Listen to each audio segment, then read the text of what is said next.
নমস্কার বন্ধুরা, মীরার রান্নাঘরে আপনাদের সবাইকে স্বাগত। কয়েকদিন আগে লাউ দিয়ে ডালের রেসিপি আপনাদের সাথে শেয়ার করেছি। হাফ লাউটা ছিল, বলেছিলাম যে অন্য একটা রেসিপি আপনাদের সাথে শেয়ার করব। চলুন তাহলে পুরো রেসিপিটি দেখার জন্য অনুরোধ রইল।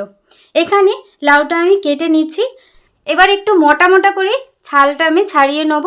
আর এই ছাল দিয়ে আমি পোস্ত দিয়ে ভাজা করেছিলাম, এর রেসিপি আমি শর্ট ভিডিওতে দিয়েছি, আপনারা চাইলে দেখে নিতে পারেন। গরম ভাতে সেই রেসিপিটাও কিন্তু খেতে দারুণ লাগে। একটু মোটা মোটা করে এভাবে সরু সরু করে কেটে নিচ্ছি। সব লাউটা কেটে ধুয়ে নেব। আর এদিকে আমি 50 গ্রামের থেকে একটু বেশি মুসুর ডাল 1 ঘন্টা ভিজিয়ে নিয়েছি। এটা আমি জল পাল্টে একবার ধুয়ে বেটে নেব।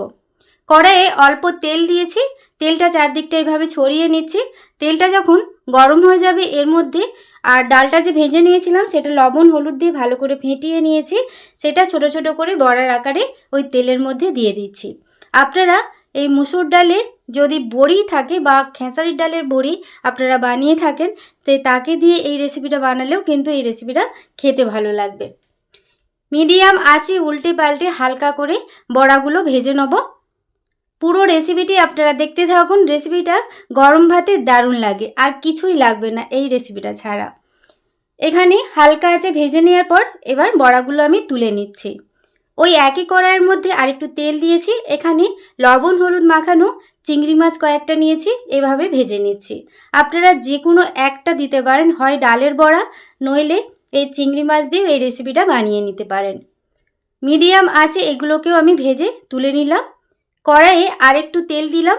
এবার দিয়ে দেবো 5 ফোড়ন, আর দিয়েছি একটা শুকনো লঙ্কা আর অল্প একটু জিরে, গোটা জিরে দিয়েছি।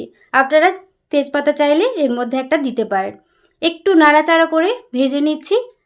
তারপর এর মধ্যে দিয়ে দেবো আগে থেকে কেটে ধুয়ে নেওয়া আলু, আর যেমনভাবে আমি লাউটা কেটেছি সেইভাবেই আলুটা কেটেছি। নাড়াচাড়া করে আলুটাকে একটু লাল লাল করে ভেজে নিচ্ছি। আপনারা যদি এতে আলু যদি নাও দিতে চান না দেবেন। নাড়তে নাড়তেই কয়েকটা আমি কাঁচা লঙ্কা চেরা দিয়ে দিলাম, দিয়ে আবারও কয়েকবার নেড়ে আলুটা আমি ভেজে নিচ্ছি। এবার দিয়ে দেবো জিরের গুঁড়ো, দিয়ে দিলাম স্বাদ মতো লবণ, দিয়ে নাড়তে থাকবো। আর হ্যাঁ, এর মধ্যে দিয়ে দেবো পরিমাণ মতো হলুদ গুঁড়ো, দিয়ে আবারও কয়েকবার মশলাটা আমি কষিয়ে নেব। আমার চ্যানেলে আপনি যদি নতুন হয়ে থাকেন প্লিজ আমার চ্যানেলটি সাবস্ক্রাইব করবেন, আর পাশে থাকা বেল আইকনটা পুশ করে দেবেন আমার নতুন ভিডিও পাওয়ার জন্যে। কয়েকবার কষিয়ে নেওয়ার পর এবার কেটে ধুয়ে নেওয়া লাউটা আমি দিয়ে দিলাম। এবার গ্যাসের ফ্লেমটা একদমই মিডিয়াম করে এটা নাড়াচাড়া করে নেব। নাড়তে নাড়তে এখানে আমি কোনো রকম জল ব্যবহার করব না। নাড়তে নাড়তেই লাউয়ের মধ্যে থেকে জল বেরোবে, আর এতেই কিন্তু রান্নাটা হবে। গ্যাসের ফ্লেমটা এই সময় মিডিয়াম রাখতে হবে। একটু চাপা দিয়ে দিয়ে করব, যাতে এটা মানে সেদ্ধ হয়ে যায় আর এটা লাউটা মজে যায়। এইভাবে চাপা দিয়ে দিয়ে রান্না করে নিচ্ছি। ফেসবুক পেজ থেকে যদি আপনারা দেখে থাকেন প্লিজ আমার ফেসবুক পেজটা ফলো করে পাশে থাকবেন। নাড়তে নাড়তেই দিয়ে দেবো পোস্ত আর সর্ষে, সাদা সর্ষে আমি বেটে নিয়েছিলাম 1 চামচ ওর মধ্যে দিয়ে দিলাম। দিয়ে ভালো করে আবারও কষিয়ে নিতে হবে। আমি এখানে কোনো রকম জল ব্যবহার করিনি। গ্যাসের ফ্লেমটা একদম মিডিয়াম করে চাপা দিয়ে দিয়ে এই সবজিটা আমি রান্না করেছি। আপনারা চাইলে এর মধ্যে অল্প পরিমাণ জল ব্যবহার করতে পারেন, তবে বেশি জল দেওয়ার দরকার নেই, তাহলে কিন্তু সবজিটা খেতে অতটা ভালো লাগবে না। তারপর ভেজে রাখা চিংড়ি মাছ আর ডালের বড়াটা দিয়ে দিলাম, দিয়ে আবারও ভালো করে মিশিয়ে নিচ্ছি। মিশিয়ে নেওয়ার পর গ্যাসের ফ্লেমটা ওরকম লোই থাকবে। এটা চাপা দিয়ে আবারও 5 মিনিট আমি রান্না করে নেব। 5 মিনিট পর চাপা খুলে দিয়েছি।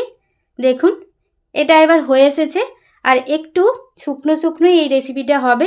আপনারা চাইলে এই সময় একটু আলুটা একটু ম্যাশ করেও নিতে পারেন।